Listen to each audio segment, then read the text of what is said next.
ተነስተልኝ ክብራን ተመልካቾቻችን ከኢሳት ነጻ ሚዲያ የሳቱን ዜና ይዘን ቀርበናል ከዜናዎቹ ጋር ትግስት ተስፋዬ ነኝ አብራችሁ ነው ቀዳሚ ወያደረግነው መረጃ አልፋለሁ ኢንዱስትሪው በተኪ ምርትና ወጪ ንግድ ለሀገር እድገት ጉልህ አስተዋጽኦ ያበረከተ ነው ተባለ የህዝብ ተወካዮች ምክር ቤት ምክትል አፈ ጉባኤ ሎሚ በደው ለኢዜአ እንዳሉት መንግስት ብዝሃ ኢኮኖሚን በማስፋት ብልጽግና ለማረጋገጥ በትኩረት እየሰራ ነው በዚህም ኢንዱስትሪው በተኪ ምርትና ወጪ ንግድ የሚያስመዘግበው ስኬት ለሀገር እድገት ጉልህ አስተዋጽኦ ያበረከተ ነው ብለዋል ጠቅላይ ሚኒስትር አብይ አህመድ በህዝብ ተወካዮች ምክር ቤት 5ኛ ዓመት የሥራ ዘመን ሁለተኛ መደበኛ ስብሰባ ከምክር ቤት አባላት ለቀረቡላቸው ጥያቄዎች በሰጡት ምላሽና ማብራሪያ በ2017 በጀት ዓመት ኢንዱስትሪው 13% በማስመዝገብ ለሀገር ውስጥ ጠቅላላ ምርት እድገት 3.7% አስተዋጽኦ ማበርከቱን ገልጸዋል ምክትል አፈ ጉባኤዋ ከኢኮኖሚ ብዝሃ ዘርፎች መካከል ኢንዱስትሪው አንደኛ መሆኑን አንስተው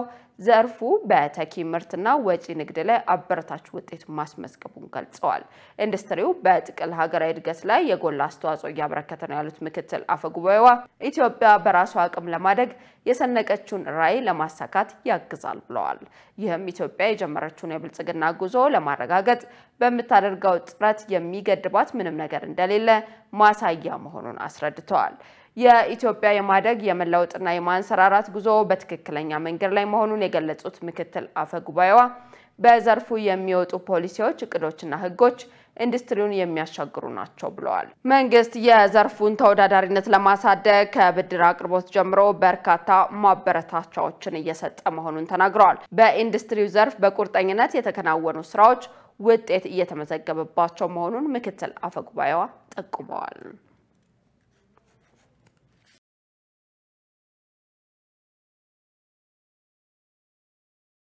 የኢትዮጵያ አየር መንገድ ተጨማሪ ኤርባስ A350-900 አውሮፕላን ተረከበ የኢትዮጵያ አየር መንገድ እጅግ ቅንጡ የሆነና በዚህኛው ሞዴል 21ኛው ኤርባስ A350-900 ET አውሮፕላን ተረክቧል አየር መንገዱ ዛሬ ማለዳ የተረከበው ይህ አውሮፕላን 340 ሰዎች የመጫን አቅም እንዳለው አየር መንገዱ ለኢዜአ አስታውቋል የኢትዮጵያ አየር መንገድ ይህ አውሮፕላን መረከቡ በዓለም አቀፍ ዙሪያ ያለው ምቹ አገልግሎት አሰጣጥ ይበልጥ እንደሚያሳድገው ተጠቁሟል ይህ ዘመናዊ አውሮፕላን አየር መንገዱ የሚሰጠውን አገልግሎት ይበልጥ የሚያጠናክርና በአቪዬሽን ኢንዱስትሪው ያለውን የመሪነት ሚና የሚያስቀጥል መሆኑን አስታውቋል ዘገባው የኢዜአ ነው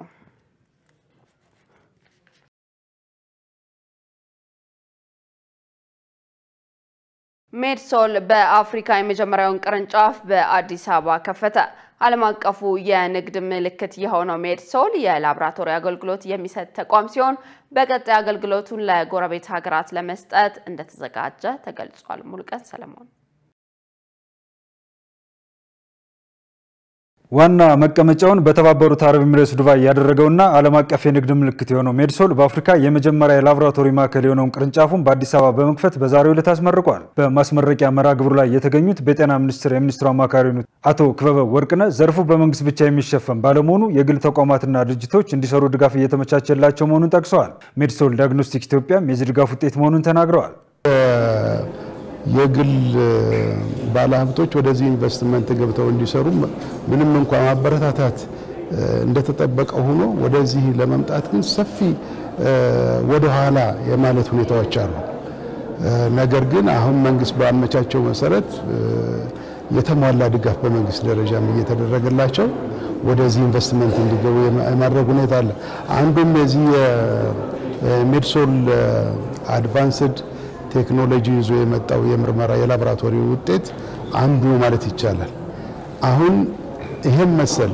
አሁን እሱ በመግባቱ ሰፊ ችግር ይቀርፋል ብዬ አስባለሁ የሜድሶል ዳያግኖስቲክ ኢትዮጵያ መስራችና ዋና ስራ አስፈጻሚ የሆኑት አቶ ስራፊል ሸዋታጠቅ እንደተናገሩት ደግሞ ከ40 ዓመታት በፊት በተባበሩት አረብ ኤሚሬቶች የተመሰረተውና በሀገሪቱ የመጀመሪያ የግል ላብራቶሪ ነው ሜድሶል በምስራቁ የዓለም ክፍል የተለያዩ ቅርንጫፎች ቢኖሩትም በአፍሪካ ቅርንጫፉን ሲከፍት ለመጀመሪያ ጊዜ ነው በአፍሪካ ሲመጣ የመጀመሪያው የመዳረሻው ኢትዮጵያ ነው በቀጣይ ወደ ሩዋንዳና ዩጋንዳ እንሻገራለን አሁን ባለው ሁኔታ ይሄ የመጀመሪያው ሴታፕ ነው በሁለተኛ ፌዝ ኤክስፓንሽናችን ደግሞ እንደ ፕላን ያዝነው ምንድነው በሀገሪቱ የተለያዩ ክፍሎች እንዲሁም በከተማው የተለያዩ ክፍሎች ወደ 13 የሚደርሱ የኮሌክሽን ሴንተሮች በቅርቡ ሴታፕ ለማድረግ ዝግጅታችን ጨርሰናል። ላቦራቶሪው ከ3000 በላይ የምርመራ አገልግሎቶች እንደሚሰጥም ተናግረዋል።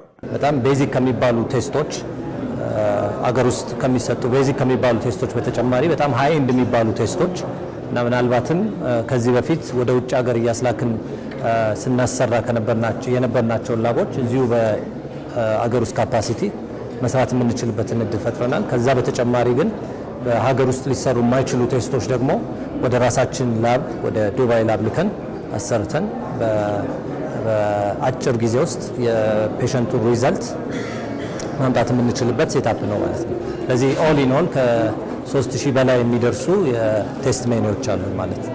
በጤናው ዘርፍ ብዙ ያልተሰሩ ስራዎች ስላሉ ባለሀብቶች በዘርፉ በመሰማራት ራሳቸውንም ህዝብንም እንዲያገለግሉ አማካሪ መልእክታቸውን አስተላልፈዋል።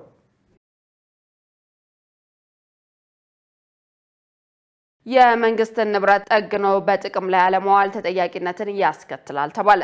ጠግኖ ጥቅም ላይ ማዋል የሚቻልን የመንግስት ንብረት ጠግኖ ጥቅም ላይ አለማዋል ተጠያቂነትን የሚያስከትል መሆኑን የአዲስ አበባ ከተማ ንብረት አስተዳደር ባለስልጣን አስታውቋል። የባለስልጣኑ ዋና ስራ አስኪያጅ አቶ ዮሴፍ ኢብራሂም ለኢትዮጵያ ፕሬስ ድርጅት እንደገለጹት የመንግስት ንብረት ጥቂት ጉዳት ሲደርስበት ጉዳቱን ጠግኖ በጥቅም ላይ ከማዋል ይልቅ ንብረቱን በማስወገድ በአዲስ መተካት እየተለመደ መጥቷል። ከ60 በመቶ በላይ መንግስት በጀት ለዕቃ ግዢ ነው የሚውለው በሚል እሳቤ ንብረቶች በቀላል ጉዳት እንዲወገዱ ሲደረግ ቆይቷል። ይህም ለሀብት ብክነት ዋነኛ መንስኤ ሆኗል። ኃላፊው ንብረትን ጠግኖ መጠቀም ብክነትን የመታደግ ዋነኛው መንገድ መሆኑን አስታውሰው ይህም ዘርፉ ብዙ ፋይዳዎች አሉት ብለዋል። የህዝብን ሀብት ከማባከን ይልቅ ጠግኖ መጠቀምን ማሰብ ማህበራዊና ፖለቲካዊ ፋይዳው የጎላ ስለመሆኑ እንዲህ አይነቱ ተግባር የህዝብን ሀብት መጠቀም እንደሆነ አመልክተዋል።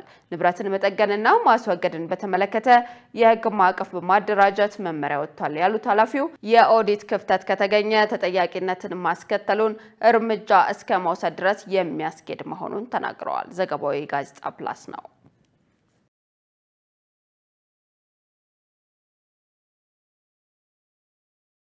ክቡራን ተመልካቾቻችን ከኢሳት ነጻ የህዝብ ሚዲያ ዜናዎቻችን ቀጥለዋል። በቀጣይነት ወደ ውጭ ዘገባዎች አመራለሁ። በታንዛኒያ ምርጫ ፕሬዝዳንት ሳማሊያ ሲያሸንፉ በመቶዎች የሚቆጠሩ ሰዎች መገደላቸው ተገለጸ። ላለፉት 3 ቀናት በታንዛኒያ የቀጠለውን ተቃውሞ ተከትሎ በመቶዎች የሚቆጠሩ ሰዎች መገደላቸውን የሀገሪቱ ዋነኛ ተቃዋሚ ፓርቲ አስታውቋል። ይሁን እንጂ የኢንተርኔት አገልግሎት ስለተቋረጠ የተገደሉ ሰዎችን ቁጥር በትክክል ለማወቅ አልተቻለም ተብሏል። በሀገሪቱ ተቃውሞ ቢቀጥልም ፕሬዝዳንት ሳሚያ ሱሉሁ ሐሰን 98 በመቶ ድምጽ በማግኘት ምርጫውን እንዳሸነፉ ተገልጿል። የተቃዋሚ ፓርቲ ቻዳማ ቃል አቀባይ ለኤኤፍፒ እንደገለጹት ከጸጥታ ኃይሎች ጋር በተነሳው ግጭት ወደ 700 ገደማ ሰዎች ተገድለዋል። የቢቢሲ ዲፕሎማት ምንጮች ደግሞ ቢያንስ 500 ሰዎች መገደላቸውን ገልጸዋል። በሌላ በኩል የታንዛኒያ መንግስት የተነሳውን ሁከት እምብዛም ሰፊ እንዳልሆነ ገልጿል። የተጣለው የሰዓት እላፊ ገደብ እንዲራዘም ተወስኗል። ምርጫው ፍትሃዊ አይደለም በሚል ተቃውሞዎችን ለማሰማት አደባባይ ከወጡት አብዛኞቹ ወጣቶች ናቸው። ዋነኛ ተቃዋሚዎችን ከምርጫው በማገድ መንግስት ዴሞክራሲያዊ ስርዓትን አፍኗል ሲል ድምጻቸውን አሰምተዋል። የፕሬዝዳንት ሳማያ ሱሉሁ ሐሰን የማሸነፍ እድል እንዲሰፍን የታንዛኒያ ዋነኛ ተቃዋሚ ሲታሰሩ ሌላኛው ተቃዋሚ ከምርጫው ታግደዋል። ከፊል ራስ ገዝ በሆነችው ታንዛኒያ የሲኤምኤስ ፓርቲ መሪ የሆኑት ፕሬዝዳንት ሁሴን ዊዋይኒ 80 በመቶ ድምጽ በማግኘት አሸንፈዋል። ታንዛኒያ ከቀኝ ግዛት ነፃ ከወጣች ወዲህ ገዢው ፓርቲ ሲሲኤም የሀገሪቱን ፖለቲካና መንበረ ስልጣን ተቆናጦ ቆይቷል። ፕሬዝዳንት ሳሚያ በአውሮፓውያን 2021 የመጀመሪያው ሴት የሀገሪቱ መሪ ሆነው ሲሾሙ ዴሞክራሲያዊ ለውጥ ያመጣሉ ተብለው ተስፋ ተጥሎባቸው ነበር። ከጆን ማጉፋሊ ሞት በኋላ ስልጣኑን የተረከቡት ሳሚያ ከጊዜ ወደ ጊዜ በተቃዋሚዎች ላይ የሚያደርሱት ጫና እየበረታ መጥቷል ሲል ዘገበው ቢቢሲ ነው።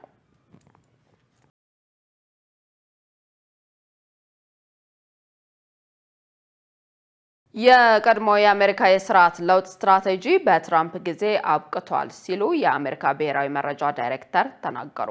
ቀደም ሲል የነበረው ሰብአዊ መብትና ዴሞክራሲያን የሚመለከት የአሜሪካ ቅስቀሳ አሁን በኢኮኖሚ ብልጽግናና በአካባቢ መረጋጋት ተተክቷል። ሸሪፍ ኢማም ተጨማሪ ያለው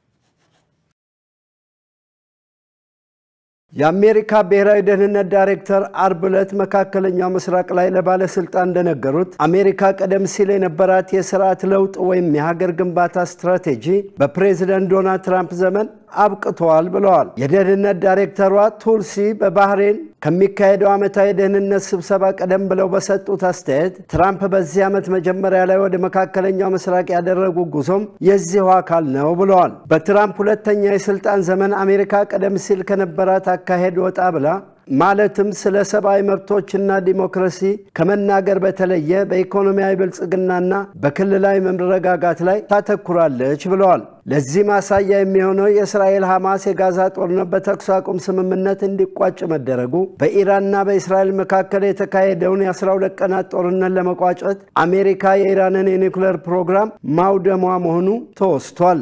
የአሜሪካ የውጭ ፖሊሲ ለበርካታ አስርት ዓመታት በሥራ ለውጥና በሀገር ግንባታ ስትራቴጂ አዙሪት ውስጥ ሲዳክር ቆይተዋል ብለዋል ዳይሬክተሯ። አገዛዞችን ማፍረስ፣ የእኛን ያስተዳደር ሥራ በሌሎች ላይ መጫን፣ ግጭቶች ውስጥ ጣልቃ መግባት ነበር። ይህ ደግሞ ከአጋርነት ይልቅ ጠላቶች እንዲበዙ አድርጓል። በዚህም በትሪሊየን የሚቆጠር ገንዘብ ወጥቷል። የበርካታ ሰዎች ሕይወት አልፏል። በአጠቃላይ ለሰላምና ለደህንነት ከፍተኛ ስጋት ሆኖ አልፏል። ለዚህ ደግሞ በኒውዮርክና በዋሽንግተን ላይ የተፈጸመውን የሴፕተምበር 1 ቀን 2001 የሽብር ጥቃት ማስታወስ ተገቢ ነው ብለዋል ዳይሬክተሯ። በተጨማሪም ያላነሷቸው ሌሎች ጉዳዮችም ነበሩ። አሜሪካ የጦር መርከቦቿን በደቡብ አሜሪካ ማሰማራቷ፣ አደገኛ እጽ ያዘዋውራሉ በተባሉ ጀልባዎች ላይ ያነጣጠረ ጥቃትና ሲአይኤ በቬንዙዌላ ላይ ስውር ኦፕሬሽን እንዲያካሄድ ማዘዙ ፕሬዝዳንት ትራምፕን አምባገነን መሪ ያሰኛቸውም ወይ የሚሉ አሉ ሲሉም ጠቆም አድርገዋል። ፕሬዝዳንት ዶናልድ ትራምፕ አሁንም በመካከለኛው ምስራቅ ትልቅ ችግር ይጠብቃቸዋል። ምክንያቱ ደግሞ በጋዛ ያለው የተኩስ አቁም አስተማማኝ አይደለም። ኢራንም ቢሆን ለዓለም አቀፉ አቶሚክ ኢነርጂ አሁንም የራስ ምታት ናት። ድርጅቱ እንዳለው በኒውክሌር ማበልጸግ ላይ ለመሰማራት እንቅስቃሴ ላይ እንደሆነች ታዝቧል። እናም ቀጣይ ሂደት ቀላልና አልጋ ባልጋ የሆነ አይደለም። ይህ ሁሉ ሆኖ ግን ፕሬዝዳንት ትራምፕ አሁንም ለሰላም ቁርጠኛ ናቸው ብለዋል ዳይሬክተሯ። ዜናውን ስናዘጋጅ አሶሺየትድ ፕሬስና አልጀዚራን በመረጃ ምንጭነት ተጠቅመናል።